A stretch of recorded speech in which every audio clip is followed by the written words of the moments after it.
चेको जिन और खदीजा। खदीजा एक मासूम और खुश मिजाज लड़की थी जो अपने घर में सबकी लाडली थी। लेकिन इसके घर में एक राज छुपा हुआ था, वह जन्नत का बसेरा था। इन जन्नत में एक शरारती सा जिन भी था जिसका नाम चेको था। चेको बहुत नटखट था।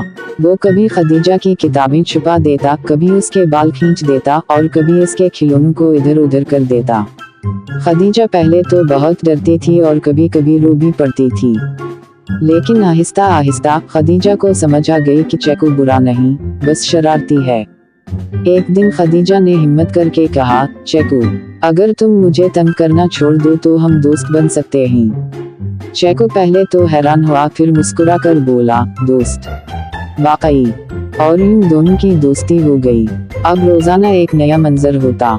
खदीजा और चेको इकट्ठे बैठकर खाना खाते, चाय पीते, हंसते खेलते और खूब मौज मस्ती करते।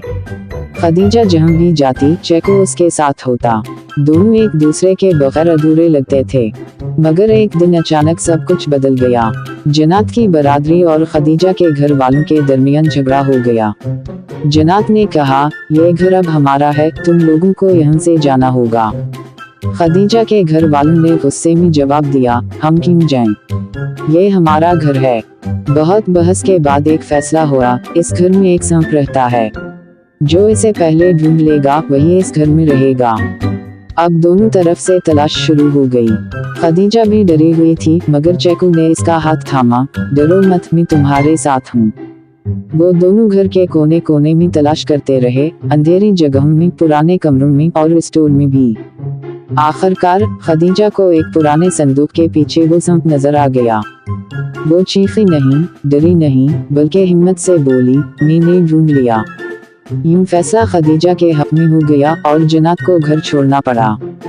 मगर सबसे मुश्किल लम्हा अभी बाकी था। चेको भी अपनी बरादरी के साथ जा रहा था। वो बहुत उदास था, इसकी आंखों में आंसू थे। खदीजा भी रो रही थी। दोनों एक दूसरे को देख रहे थे, जैसे दिल ही दिल में कुछ कह रहे हों। चेको रोते हुए बोला, मैं तुम्हें कभी नहीं भूलूंगा। खदीजा ने अपने आंसू पोंछे और मुस्कुरा कर कहा, तुम फिक्र मत करो, मैं तुमसे मिलने के लिए कोहकाफ आया करूंगी। चेको ने हैरानी से देखा, फिर हल्की सी मुस्कुराहट इसके चेहरे पर आ गई। और यूं एक अनोखी दोस्ती फासले के बावजूद हमेशा के लिए जिंदा हो गई। सबक, सच्ची दोस्ती ना शक्ल देखती है, ना दुनिया, बल्कि दिल से दिल का रिश्ता बनाती है।